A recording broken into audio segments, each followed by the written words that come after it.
کہ رسالت کا اصل مقصد کیا ہے؟ اللہ کا پیغام ہدایت لوگوں تک پہنچا دینا۔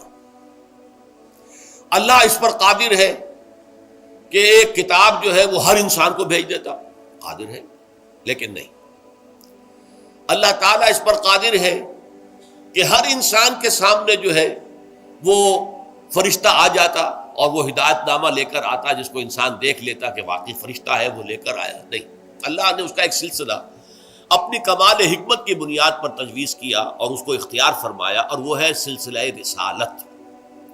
سلسلہ کسے کہتے ہیں؟ زنجیر کو۔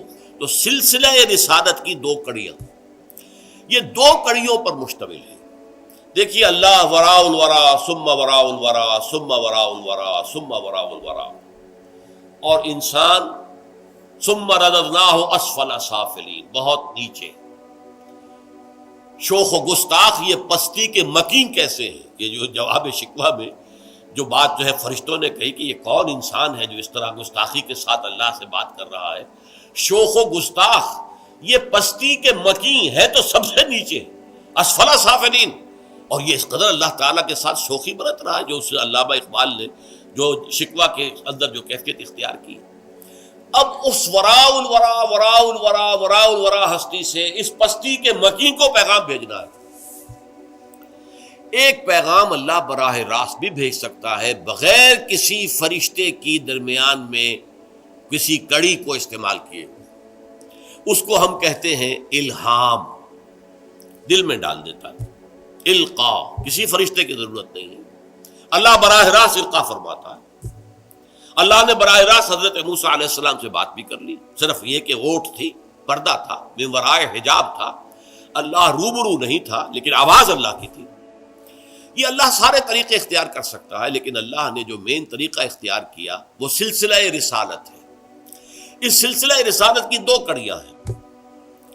اللہ سے لینے والا ہے فرشتہ، فرشتہ مخلوقات میں بہت بلند مقام پر ہے، فرشتے میں کوئی نفس سرے سے ہے ہی نہیں، فرشتہ نورانی ہے، نور سے تخلیق پایا ہے، لہذا اللہ سے لیتا ہے فرشتہ۔ لیکن فرشتہ بھی مخلوق ہے، مخلوق ہونے کے ناطے وہ انسانوں کی صف میں بھی ہے، انسان بھی مخلوق، جن بھی مخلوق، فرشتہ بھی مخلوق، لہذا اللہ سے لیا فرشتے نے اور پہنچایا انسانوں میں سے کسی منتخب شدہ انسان کو۔ اب اس انسان کی ذمہ داری ہوئی کہ وہ اپنے ابنائے نو کو پہنچائے، اس لیے کہ ان جیسے انسان ہیں، جیسے اس کے دو ہاتھ دو پاؤں ہیں، ایسے انسانوں کے دو ہاتھ دو پاؤں ہیں، جیسے اس کی دو آنکھیں ہیں، ناک ہے، کان ہے، اسی طرح ان کے بھی ہیں۔ جس طرح اسے بھوک لگتی ہے انہیں بھی لگتی ہے، جس طرح اسے ضرورت زندگی جو ہے پیش آتی انہیں بھی آتی ہیں۔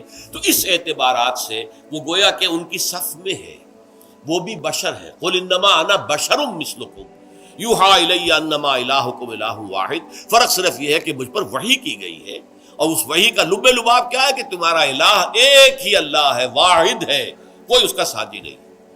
تو یہ ہے جس کو میں نے سلسلہ نبوت سے تعبیر کیا۔ اب یہاں دیکھیے آیت کیا ہے، اللہ یصطفی من الملائکۃ رسلا ومن الناس۔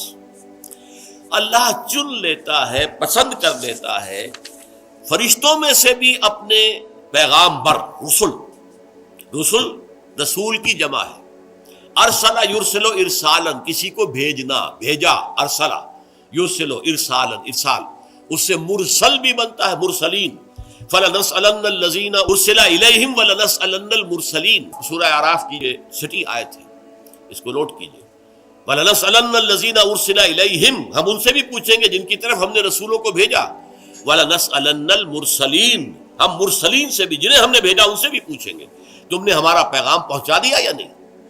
تو مرسل یا رسول وہ ہے کہ جو ایلچی بنا کر بھیجا جائے۔ اب پہلا مرسل کون ہے، پہلا رسول کون ہے؟ رسول ملک۔ فرشتوں میں سے اللہ نے چن لیا ہے حضرت جبرائیل علیہ الصلوۃ والسلام۔ ان اللہ یصطفی من الملائکۃ رسلا ومن الناس، اور لوگوں میں سے بھی چن لیتا ہے۔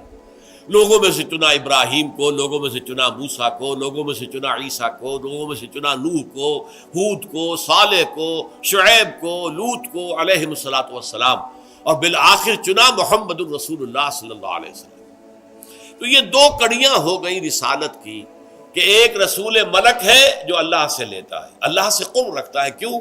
کہ وہ نورانی ہے، اس میں کوئی نفس حیوانی سرے سے ہے ہی نہیں، لہذا اللہ سے براہ راست لینا اس کا بالکل قرین قیاس ہے، اس کا قرب ہے.